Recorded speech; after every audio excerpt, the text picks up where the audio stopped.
Fala, concurseiros, e aí, como vocês estão? Galera, vamos estar dando início aqui ao nosso curso de Direito Processual Penal, nossa primeira aula, e eu quero estar trazendo para vocês aqui de forma objetiva e simples, né? Nosso conteúdo, lembrando que são noções de direito, não é algo tão aprofundado assim, até porque é algo mais específico, né? E vamos estar dando início então, galera. Eu quero estar trazendo aqui os conceitos iniciais e os princípios do direito processual penal. Vamos lá? Antes de mais nada, a gente precisa entender o que é o direito processual penal, o seu conceito. Ou seja, o direito processual penal é o ramo do direito público formado por um conjunto de normas e princípios que vai regular a função jurisdicional do Estado em relação às infrações penais e à aplicação das penas. Visa também resolver a lide, que é um conflito de interesses. Tá? Vamos lá, vamos por partes para melhor compreender. Direito processual penal, ele é um ramo do direito público. Galera, quando nós olhamos para o ordenamento jurídico, nós vamos ver que ele é formado por várias esferas, várias fragmentações do direito. O que quer dizer isso? Dentro de todo o ordenamento jurídico, nós temos direito penal, nós temos direito processual, nós temos direito civil, nós temos direito administrativo, direito constitucional, tributário, empresarial, internacional e outros. Ou seja, são várias partes, vários fragmentos que formam todo o ordenamento jurídico. E esses direitos, eles vão se dividir em direito privado e direito público. Quando eu falo de direito privado, eu estou falando que ele vai regulamentar situações de interesses particulares. E quando eu falo de interesse público, ele vai regulamentar situações que vai envolver o interesse da coletividade. Grave isso. Sempre que você ouvir ramo do direito público, está regulando interesse da coletividade. Ramo do direito privado, interesse particular. Exemplo. Como ramo do direito privado, nós temos o direito civil, nós temos o direito trabalhista. Como ramo do direito público, nós temos o processual penal e também nós temos direito penal, constitucional, administrativo, entre outros. Ou seja, o direito processual penal, ele é um ramo do direito público. Ele é um ramo do direito público. Por quê? Porque ele vai regular interesse da coletividade, interesse geral. Quando o indivíduo ele mata uma pessoa, ele está ferindo o interesse da coletividade. Ele não está ferindo apenas o interesse daquele indivíduo, da sua família, não. Ele está ferindo todo o interesse. Por quê? Porque ele infringiu uma norma que é da coletividade. Por isso que vai regular relações de interesse público, relações de interesse do todo. Tá? Visa também a regulamentação da função jurisdicional do Estado em relação às infrações penais e aplicação da pena. Ou seja, é por meio do direito processual penal que eu vou conseguir aplicar o direito penal, que eu vou conseguir ter a aplicação efetiva daquela norma lá. Artigo 121, matar alguém. O indivíduo vai lá e mata alguém. Lá tem uma pena, homicídio simples, pena de 6 a 20 anos. O indivíduo foi lá e matou alguém. Para eu ter aquela aplicação da pena, eu vou ter que me utilizar do direito processual. Eu vou ter que me utilizar do direito processual penal para que eu venha conseguir aplicar aquela pena. Porque simplesmente o direito penal não é suficiente para eu ter a punição daquele indivíduo. Por isso que entra a figura do direito processual. Por isso que entra a figura do direito processual penal, porque ele vai ser o responsável por regular todo o trâmite, colher as provas, ouvir o ofendido, ouvir as testemunhas, vai regular todo aquele procedimento para eu ter a aplicação da pena, ao caso concreto, ao infrator. E ele também visa resolver a lide. Grave bem esse nome, lide. O que seria a lide? A lide ele é um conflito de interesse.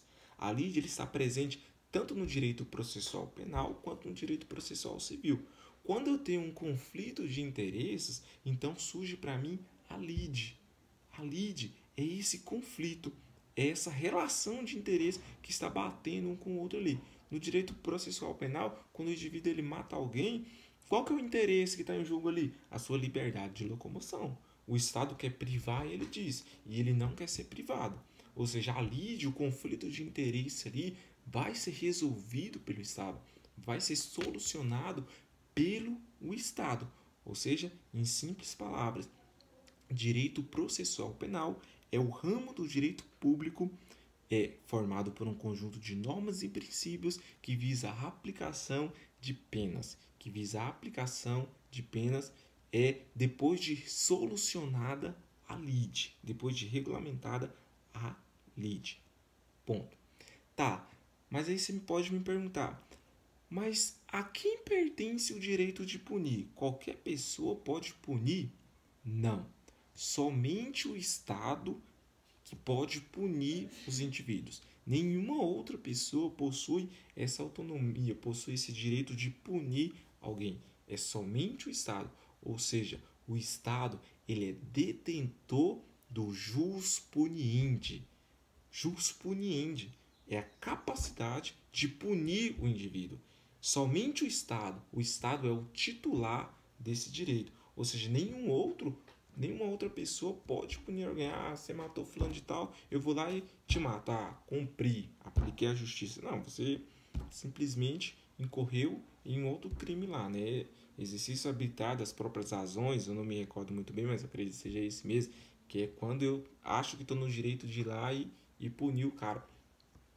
Não, nesse caso somente o Estado. Só o Estado que tem o direito de punir. Porque quando o Estado ele está punindo o indivíduo, ele não está punindo por si só, por algo pessoal. Não, ele está utilizando-se do nome da sociedade, da coletividade. Por isso que o jus puniendi, grave bem isso, jus puniendi pertence a ele. Beleza?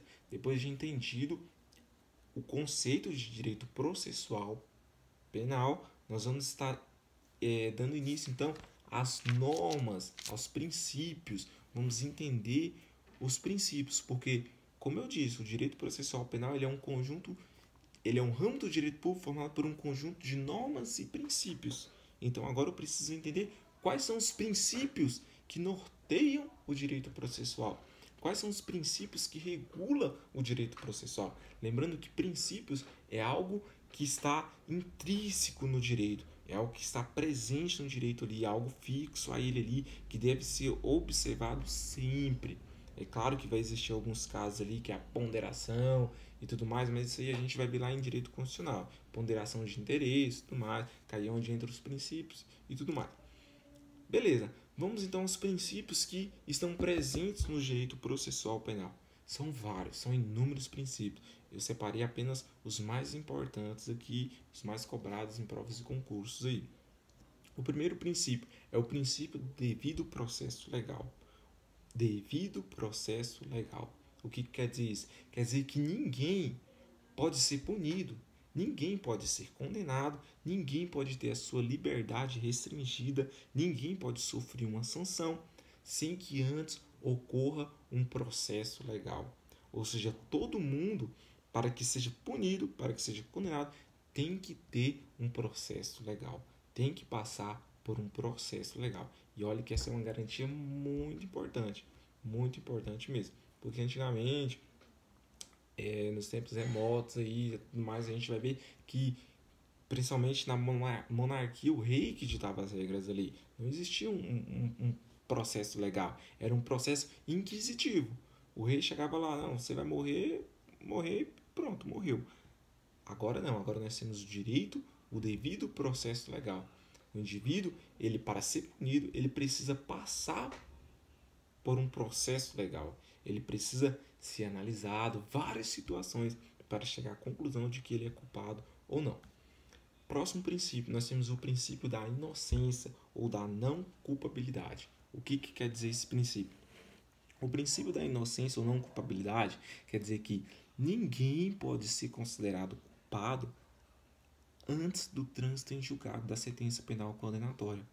Ou seja, eu só vou considerar que o cara é culpado, que o cara realmente é culpado, depois que tiver a sentença penal condenatória. Antes disso, ele não pode ser considerado culpado. Isso é vedado pelo princípio da inocência ou não culpabilidade. Próximo princípio, princípio do indúbio pro réu. Indúbio pro réu. que quer dizer esse princípio? Sempre que surgir uma dúvida, eu devo absolver o réu. Sempre que eu tiver dúvida quanto se é ele o autor daquele crime ou não, eu tenho que absolver o réu. Ou seja, se o juiz, na hora de aplicar a sentença, ele surgiu dúvida, depois de colhida todas as provas, depois de ouvida todas as partes, surgiu dúvida se é aquele cara ou não o autor do crime, o juiz deve absolver o réu. Isso é o princípio do indúbio pro réu. Na dúvida, o réu deve ser absolvido. Na dúvida, o réu deve se beneficiar. Próximo princípio: direito ao silêncio ou não autoincriminação. O que quer dizer esse princípio direito ao silêncio ou não autoincriminação? Esse princípio está ligado à norma que diz que ninguém é obrigado a produzir prova contra si mesmo. Ou seja, o cara ele não é obrigado a falar, ele não é obrigado a se pronunciar, ele não é obrigado a dizer. É claro que esse princípio ele não é absoluto. Ele não é absoluto. Vai existir alguns casos em que vamos ter a relativização desse princípio, em que o cara vai ser obrigado a falar, em que o cara vai ter que falar. Mas, via de regra, o réu ele tem direito ao silêncio. E quando ele se cala, não quer dizer que ele seja considerado culpado. Porque até quando eu não falo nada, não quer dizer que, porque você não está dizendo, então você é o culpado, você é o condenado. Não. O silêncio não importará a acusação. É assim que a norma diz. O silêncio não importará a acusação.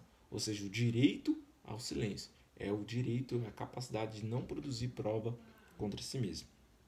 Próximo princípio, nós temos o princípio do juiz natural. O que é o princípio do juiz natural? É a garantia de ter um julgamento por um juiz competente, segundo regras objetivamente pré-estabelecidas. É a proibição da criação de um tribunal de exceção. Eu não posso criar tribunais de exceção. Eu tenho que ter um juiz previamente estabelecido. Eu tenho que ter normas previamente estabelecidas. Ou seja, o juiz natural é a garantia de que o réu, de que o indivíduo, ele vai ter um julgamento por um juiz competente, por um juiz previamente fixado, previamente estabelecido. Próximo princípio, princípio do contraditório e da ampla defesa. O que é o princípio do contraditório? O princípio do contraditório é a capacidade, é a possibilidade que o réu tem de realizar a contraprova. Como assim? Durante o inquérito policial, está tendo a colheita de prova e tudo mais, tal. Ele não vai realizar o princípio do contraditório no inquérito policial, porque o inquérito policial ele é inquisitivo, ele não tem contraditório e nem ampla defesa. Mas quando chegar lá no processo penal, quando chegar lá na hora da audiência e tudo mais, ele vai ter a possibilidade de fazer uma contraprova. Ele tem a possibilidade de fazer uma contraprova. Isso é o princípio do contraditório. E o princípio da ampla defesa? O princípio da ampla defesa é a possibilidade de se defender. É a possibilidade que o indivíduo tem de se defender. Essa defesa ela pode ser feita de duas formas.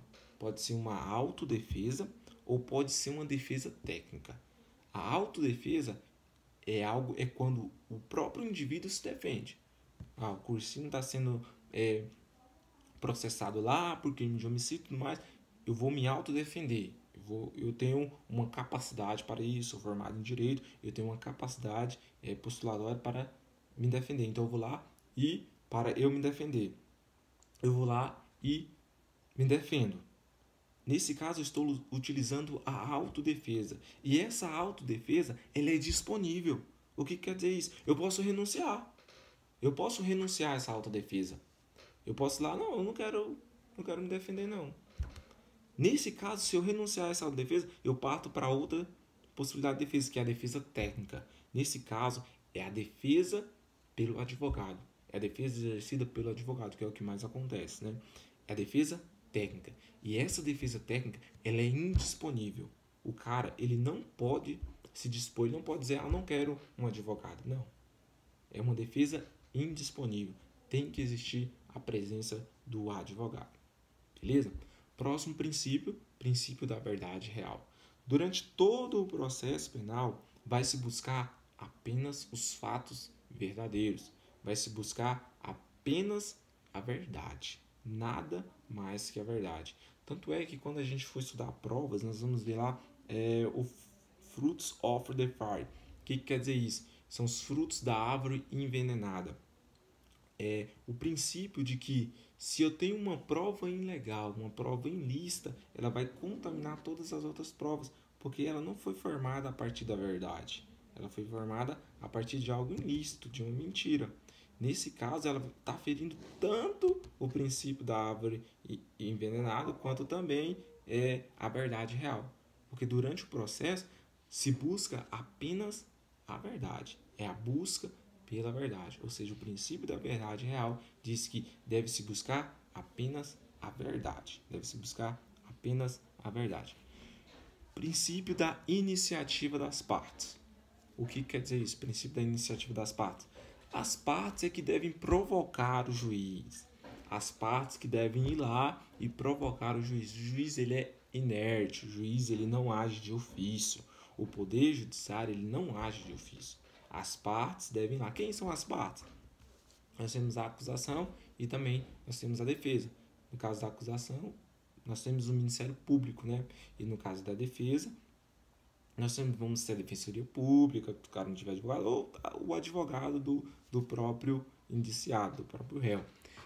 E são essas partes que vão lá e vão provocar o juiz. Ou seja, o princípio da iniciativa das partes é que o juiz ele não pode agir de ofício. Ele deve ser provocado pelas partes. Próximo princípio, o princípio da oficialidade. Somente um órgão oficial que deve prestar, que deve ter a pretensão punitiva.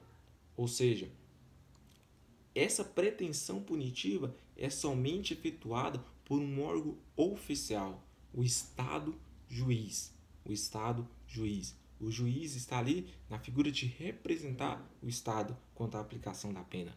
Ou seja, ele é um órgão oficial, uma figura oficial que está representando todo o Estado. E isso é o que quer dizer o princípio da oficialidade. Princípio do livre convencimento. Princípio do livre convencimento. O que quer dizer isso?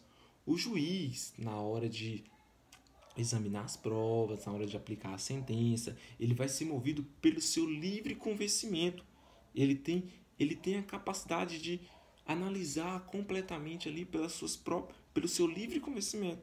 Não tem muito segredo quanto a isso, né? É o livre convencimento do juiz. Ele vai analisar as provas ali, ó. É claro que ele não pode fugir daquilo que está regulamentado na lei. Ele não pode fugir dos princípios. Ele não pode fugir daquilo que está previsto ali, porque ele só pode agir de acordo com a lei. Mas ele tem um livre convencimento para agir de forma legal, mas ele pode ali analisar conforme ele for achando melhor, conforme ele se sentir, conforme o seu convencimento. Em suma, é isso. Princípio da imparcialidade do juiz. O que quer dizer? O juiz ele deve ser imparcial. O juiz ele tem que ter imparcialidade, porque ele não pode ser parcial para uma das partes. Se um juiz ele é amigo do defensor, se ele é amigo do promotor, é lógico que ele vai favorecer aquilo. E isso não deve ocorrer no ordenamento jurídico, não deve ocorrer no direito processual. O juiz ele deve ser imparcial. Esse é o princípio da imparcialidade do juiz, beleza? Galera, esses são os princípios principais do direito processual penal. São os princípios, são as bases do direito processual penal. Existem outros princípios, sim, existem outros princípios. Eu quero tratar com vocês agora aqui sobre os princípios da jurisdição. O que é os princípios da jurisdição? São os princípios que estão ligados ao juiz, os princípios que estão inseridos na figura do juiz. O primeiro princípio é o princípio da investidura. Ou seja, o princípio da investidura diz que o juiz ele deve ser investido por meio de um concurso público. Ele deve realizar uma prova para tomar posse naquele cargo de juiz ali, para ingressar naquele cargo. É o princípio da investidura. princípio da indelegabilidade, o princípio da inevitabilidade, o princípio da indeclinabilidade. O juiz ele deve dizer o direito, ele deve dizer apenas o direito e nada mais, por mais que ele seja livre para apreciar conforme a sua convicção. Nós também temos o princípio da improrrogabilidade. O juiz ele não pode invadir o âmbito alheio. Quando nós vamos estudar competência, nós vamos ver que cada jurisdição, cada juiz, ele tem um âmbito ali da sua competência. Ele tem um âmbito ali pré-estabelecido onde ele pode agir, onde ele pode atuar.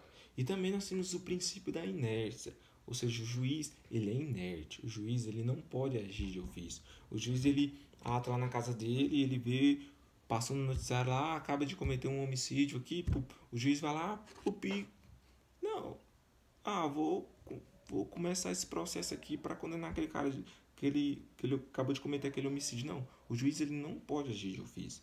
O juiz ele deve ser provocado. Aí a gente lembra lá do princípio da iniciativa das partes. Ou seja, o juiz ele deve ser provocado. E quem garante isso é o princípio da inércia. Justamente esse princípio da inércia é para garantir também a imparcialidade do juiz. Porque se ele iniciar o processo, ele está sendo parcial. Ou seja, ele está tendo o interesse de condenar aquele cara. E isso não pode acontecer. Ou seja, os princípios, está vendo que eles são ligados um ao outro, um vai ligando ao outro. E aqui eu quero fechar essa parte de princípios com vocês. Se vocês tiverem alguma dúvida, pode mandar mensagem no direct, pode também mandar mensagem aí no meu WhatsApp, que eu vou estar disponibilizando aí. Vocês podem estar mandando se tiverem alguma dúvida. E eu quero estar fechando essa parte de princípio e estar entrando em sistemas processuais com vocês. Sistemas processuais. No Brasil, nós temos 3 sistemas processuais. Nós temos o sistema acusatório, nós temos o sistema inquisitivo e nós temos o sistema misto. Beleza? Vamos começar então pelo sistema inquisitivo. O sistema inquisitivo, de cara, já quero dizer que ele não é utilizado no Brasil. Não se utiliza o sistema inquisitivo no Brasil. Por quê? Porque nós temos apenas uma figura e nessa figura se junta 3 funções. Ou seja, nós temos apenas a figura do juiz. E o juiz ele tem a função de julgar, acusar e defender. A mesma pessoa ocupa essas 3 funções. Não existe contraditório e também não existe ampla defesa. É um processo escrito e também um processo sigiloso. A confissão é a rainha das provas. Ou seja, em um processo inquisitivo, se o cara confessou, pronto, acabou. Para esse processo, a confissão é a rainha das provas. O acusado ele é apenas um objeto do processo. Ou seja, o acusado ele não pode falar, o acusado ele não tem vez no sistema inquisitivo. Ele é apenas um objeto, apenas uma peça ali. O juiz é que vai coordenar todas as provas. É o juiz que vai coordenar, o juiz que vai ali controlar todas as provas nesse sistema inquisitivo. Tá vendo que esse sistema é um sistema que não tem eficiência, é um sistema muito falho, é um sistema muito parcial, um sistema que não funcionaria. Funcionou antigamente, muito antes, já foi esse sistema utilizado, mas hoje nós não temos mais a figura desse sistema. Próximo sistema que eu quero trazer com vocês e que é o sistema utilizado pela doutrina. Galera, nós não vamos encontrar na legislação falando que esse sistema é o sistema adotado, mas a doutrina ela adota esse sistema, o sistema acusatório. Até porque nós temos no direito processual, nós temos o inquérito policial. E o inquérito policial ele é inquisitivo, ele é inquisitorial. Ou seja, lá no inquérito policial o delegado é que coordena as provas, o delegado é que dirige todo aquele procedimento ali, não tem contraditório, não tem ampla defesa, é algo escrito, é sigiloso, ou seja, por isso que o ordenamento ele não vem ali e estabelece um sistema processual, mas a doutrina, por unanimidade, ela entende que o nosso sistema é o sistema acusatório. E pelas características vocês vai também entender que é o adotado, né? Primeiro, o sistema acusatório, ele existe a separação das funções. Ou seja, eu tenho uma figura para julgar, eu tenho uma figura para acusar e eu tenho uma figura para defender. São separadas as funções, cada um no seu quadrado, cada um exercendo sua função. Existe o contraditório e a ampla defesa. Existe o contraditório. Aqui, o réu não é apenas um objeto, não é apenas uma peça do processo, mas ele é uma pessoa que tem direitos. Ele é uma pessoa que tem direitos, por isso ele tem a possibilidade de contradizer aquelas provas, de se defender, de ter uma defesa técnica. Por isso que existe o contraditório e a ampla defesa. A liberdade é a regra. Para o sistema acusatório, a liberdade é a regra. Ou seja, prisão é exceção. Em via de regras, o cara deve ficar livre, deve ficar solto. A prisão é uma exceção a essa regra. O acusado ele tem direito, como eu falei. No sistema acusatório, ele deve ser público e oral. É claro que vai ter etapas que vai ser escrito, mas ele deve ser público e oral. Ele não é algo sigiloso, ele não é algo escrito. Ele tem que ser público e oral. Essas são as principais características do sistema acusatório, do sistema inquisitorial. E também nós temos o sistema misto, que é a mistura dos dois sistemas. Que o juiz, ora, ele pode investigar, nós temos ali, tem a separação das funções e tudo mais, mas o juiz ele pode investigar. O juiz ele pode ir lá e buscar provas, ele pode ir lá e colher provas, né? Essa mistura, que também não é muito utilizado, né?